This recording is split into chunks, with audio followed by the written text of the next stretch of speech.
So Ecclesiastes 10 and verse 4 tonight. Verse 4.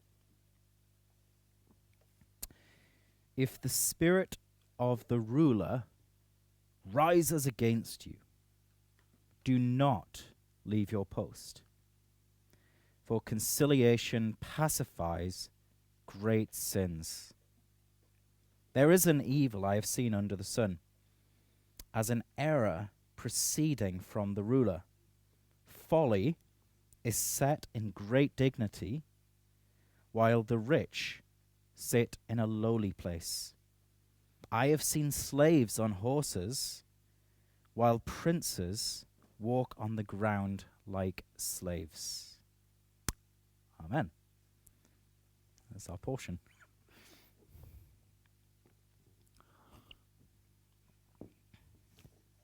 So imagine if everybody always gave up whenever things got hard.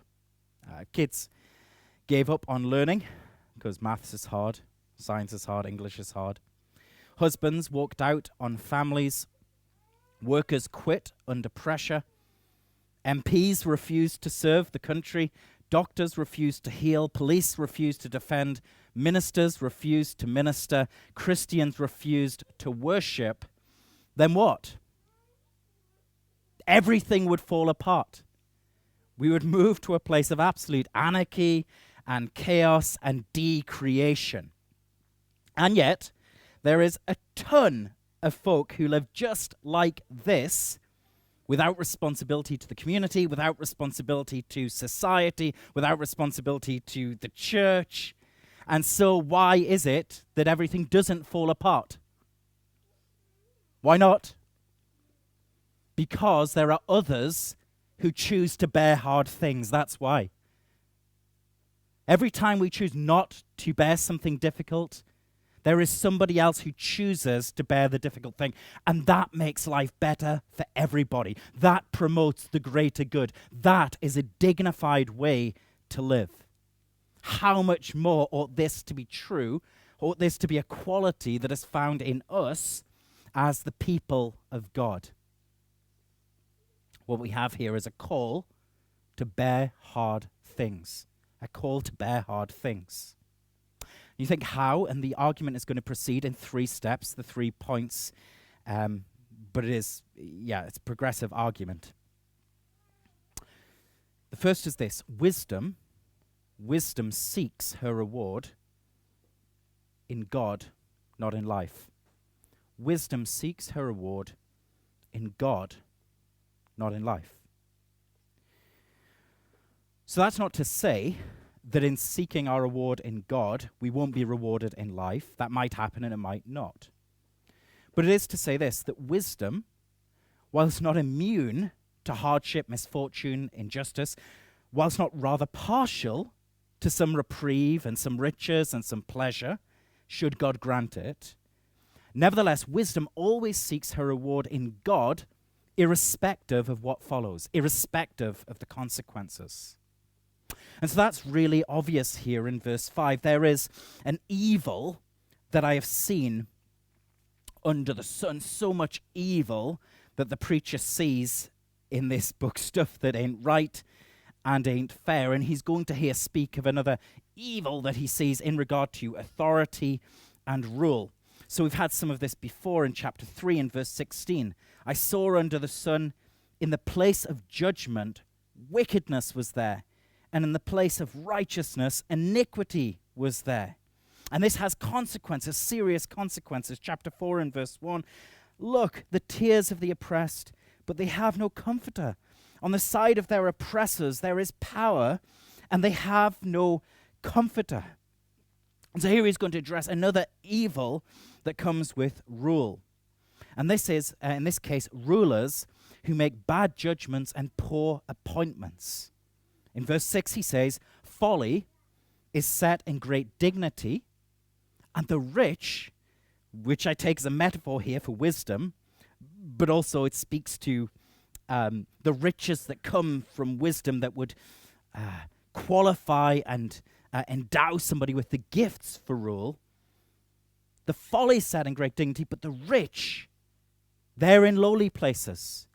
The wrong people are in the wrong places. It's like, verse 7, slaves sitting on horses whilst princes walk on the ground, which is to say it is absurd and the world is at times upside down.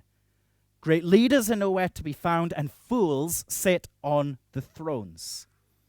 And again, this has real-world consequences, and the focus here is on what it's like to serve under fools. Verse 4. If the spirit of the ruler rises against you, do not leave your post, for conciliation pacifies great offenses. The foolish ruler at times, he says, will be aroused against you, will be wrath, will be unpleasant, will be unfair. This is one of the consequences of fools in high places. The condition will be such that through their temper, their sins, their unreasonableness, you will want to run away. And we have experiences like this. We can relate. We have had bosses. We have had team leaders. We have people that we've had to answer to. Might be a teacher in the classroom who have got like really under our skin, who have been disrespectful, who have been rude, who have made us feel small, maybe have de-skilled us in a particular job, have held us back. They might have yelled, they might have swore, they might have blasphemed, have placed heavy burdens on us, and we wanted out. We wanted to run away. And yet, without getting here into the reasons and qualifications for what wisdom is about to say, he says in verse 4, do not leave your post. Do not leave your post.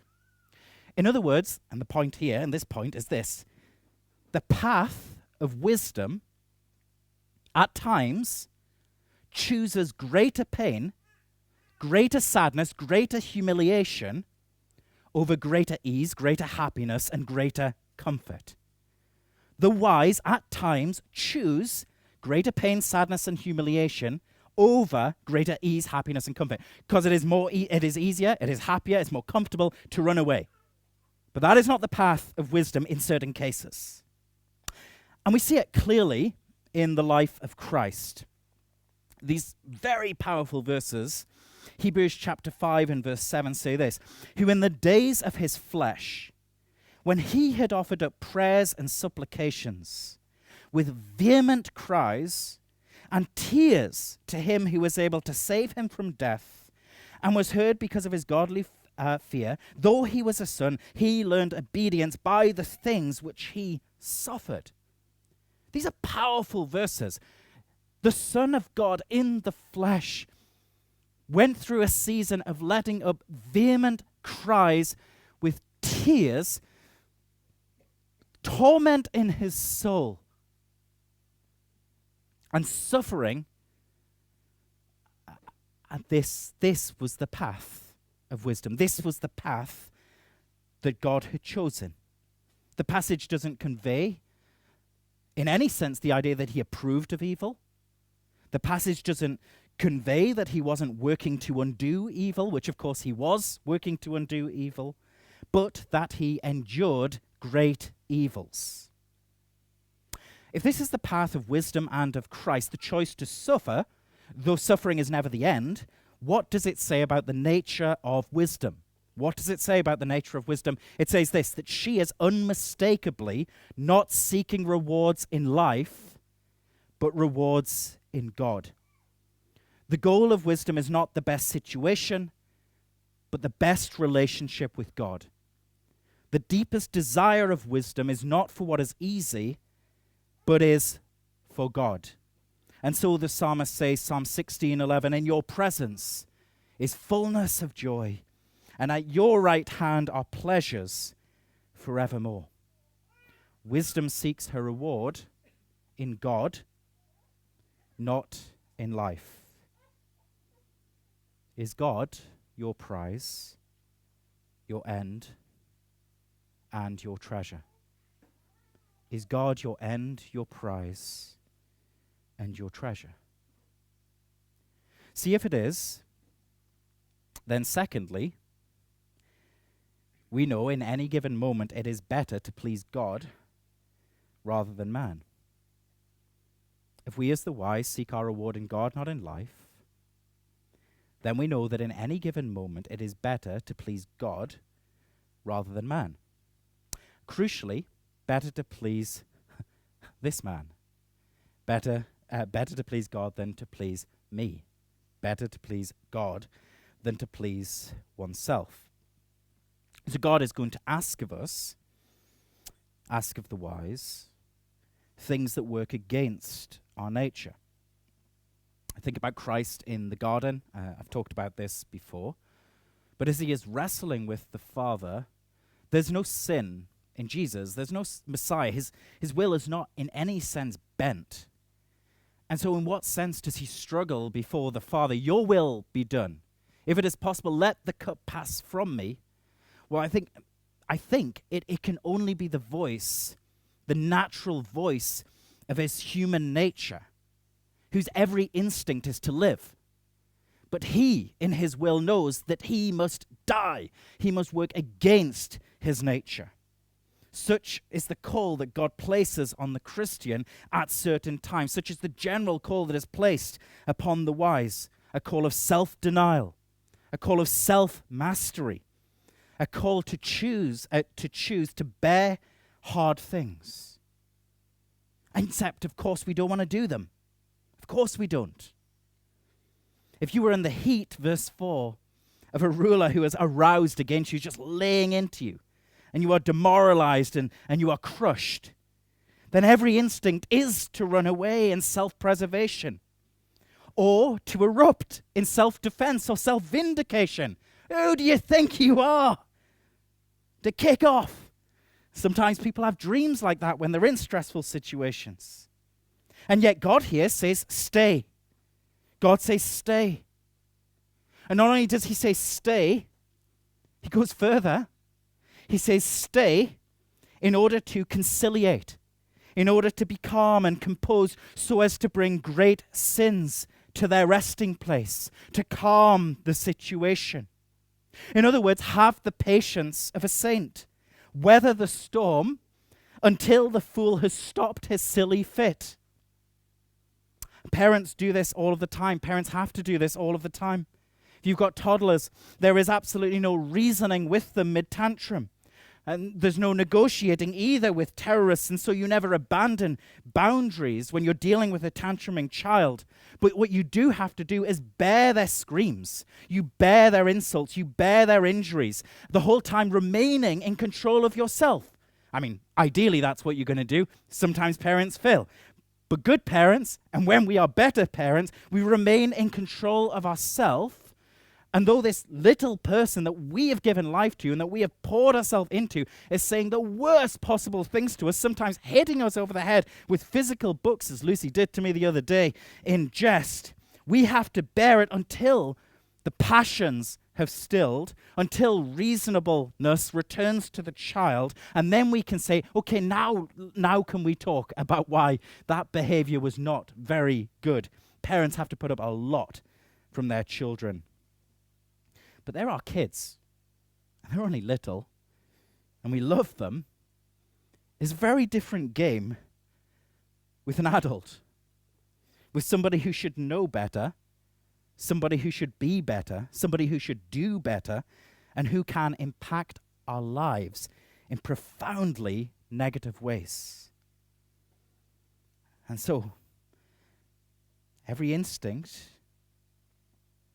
they rise up against us is to run and scream and fight and demand change and throw off the shackles of order and office. And yet the wise don't do that. The wise don't do that. Why not?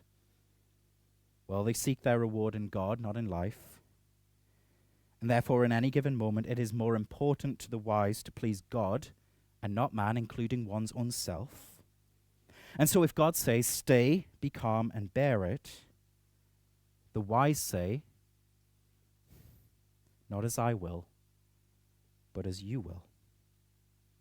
And God, for whom all things are possible, who sent angels to minister to his Son, will come to the aid of the wise.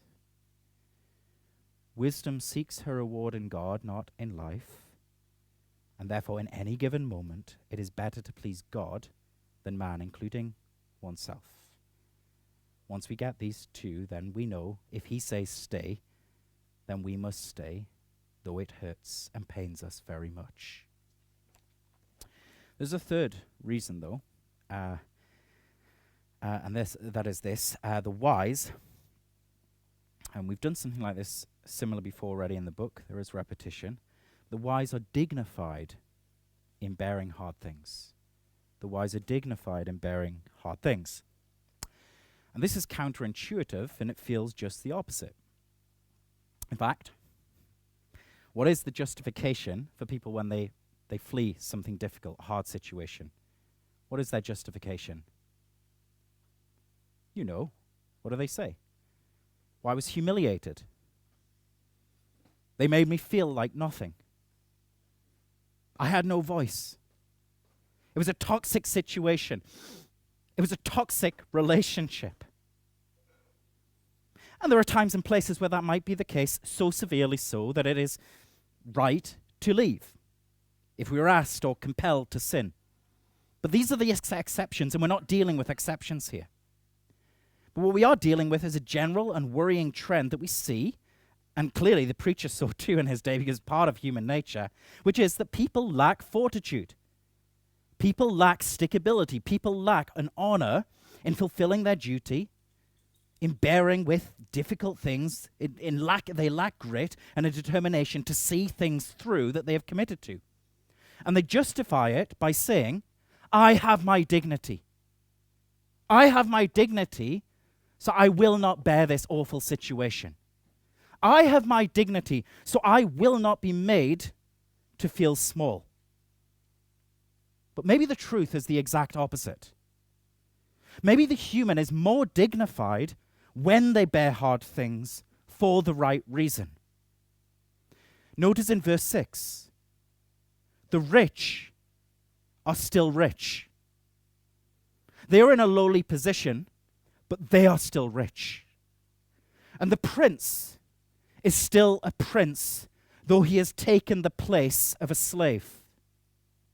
And I don't even have to say what is next if you track with the kind of stuff that I tend to say, because you can guess. The rich are still rich, though he is in a lowly place. The prince is still a prince, though he has taken the place of a slave. And what? Christ.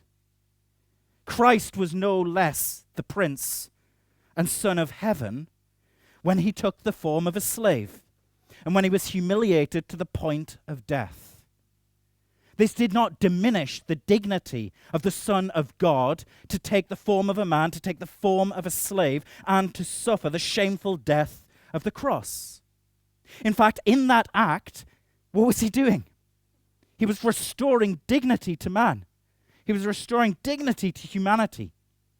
In a world of shameful dereliction of duty and honor and love, of unwillingness to suffer for righteousness and for righteous people, an unwillingness to suffer for the needy and for the cause and the name of God, Jesus stepped forth in breathtaking strength to be the man that we needed him to be, to make us the men that we need to be, with his glorious meekness, his strength, his almighty power, in perfect control in the service of God for the greater good. Do you realize there is far greater might on display in holding back than in letting go? Much greater strength in holding back when we want to erupt, when we want to run. We take control of ourselves and we do the right thing instead. Any fool can thrash and scream and tantrum.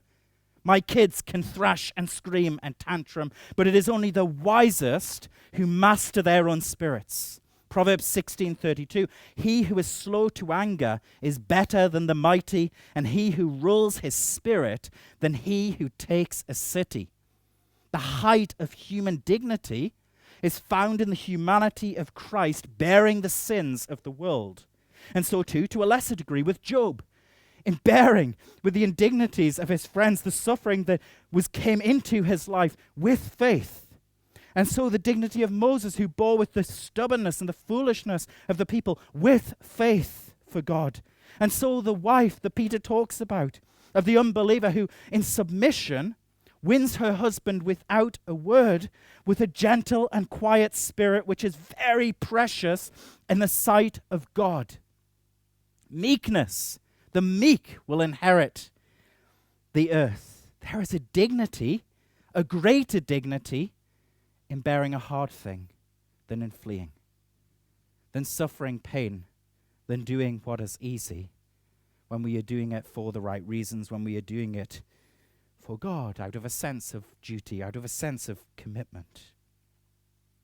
And though there's not a lot of detail given here in the passage, and it's somewhat cryptic, the preacher does go on to give a reason for sticking around. So, like looking at the passage, we're able to see here the dignity. You know, the ruler is the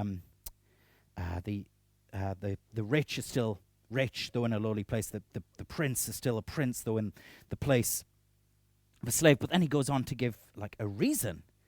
In verse 4, he says, "If the spirit of the ruler rises against you, do not leave your post, for conciliation pacifies great sins." Something like a calm, a perfected soul brings great sins to rest. So what is he saying? I don't know, is the answer. But is he saying that stick with it and the storm will pass? You know, you think you got to get out because the heat's on, but just stick with it, and in time, you know, the ruler and his rage will come to calm, and it'll be better overall. Stick with it and it'll get better. Is he saying, through your own example of self-control, the ruler will in time take on the example? You know, if you are the type of person who just has no control of yourself and you're around somebody who is really calm and disciplined, even in the face of adversity, it is attractive and it is compelling, and it really can rub off on you. Is he saying, along with Proverbs 15:1, a soft answer turns away wrath, harsh words stir up strife, that the man's sin, the one who is kicking off, will be lessened in duration through the bearing of it with meekness? And that might benefit him because he sins less. That might benefit the one who is under him because he's going to suffer less. Or is he commending stickability and endurance of hardship simply because of the dignity that is gained, the virtue that is practiced? Is he saying it is better to suffer pain and to practice suffering painful things and master the spirit? This is going to be better for you. I can't say. But all of that stuff is true. Many situations we face where we want to just get out, but if we stick with it, things often pick up. If we stick with it, and we do so with a dignity, we rub off on the people around us. If we do so, maybe there's less sin in the world. If we do so, maybe it is better for us because we are there in this place we don't want to be, that we might be trained in that place we don't want to go to become the people God wants us to be. I can't say, but it's all true. And we can add to that what we said in the introduction. If everybody gave up when things got hard, kids on learning, spouses on marriage, workers under pressure, MPs who refuse to serve, doctors refuse to heal, police refuse to defend, ministers refuse to minister, Christians to worship, where would that leave us? Misery and torment. And so see this, that when people choose, and when we choose self over society, over family, and over God, when we choose a temporary peace and a kind of forced heaven that we're going to manufacture for ourselves, what we end up doing is leaving others in an artificial hell. Where is the goodness, the dignity, and the honor in that? Every time I say, I can't do it anymore, I can't, I quit, do you know what happens? A fairy dies. No. Every time I say I can't, somebody else has to. Every time I say I quit, somebody else has to do it. Every time I say it's too much, I'm just going to shut down, I'm going to close off from the rest of the world. Somebody else has to pick up the pieces. There are unique times. There are seasons, maybe, where that is necessary. But it's not the dignified choice. So there are exceptions for us in hard places, when we're asked to sin, when we're asked to support sin, do evil to others, support what is evil in outcomes. And there are times when it's right to move on to better opportunities, to do greater good, to seek greater honor for the Lord. But more often than not, what do you think it is? Are people motivated by the honor of the Lord when they say, I'm not doing this anymore? Or are they just unwilling to bear hard things? Wisdom seeks her reward in God, not in life. And so wisdom knows it is better to please God and not man, including ourself. And so wisdom hears God when he says it is better to bear a hard thing than run away, and recognizes the greater dignity of doing so. Why? Because we have come to know Christ as the supreme and perfect man who did just this. Had Christ said no, when the forces of evil raged against him, the world would be lost. But Christ did not walk away. His disciples are not to walk away.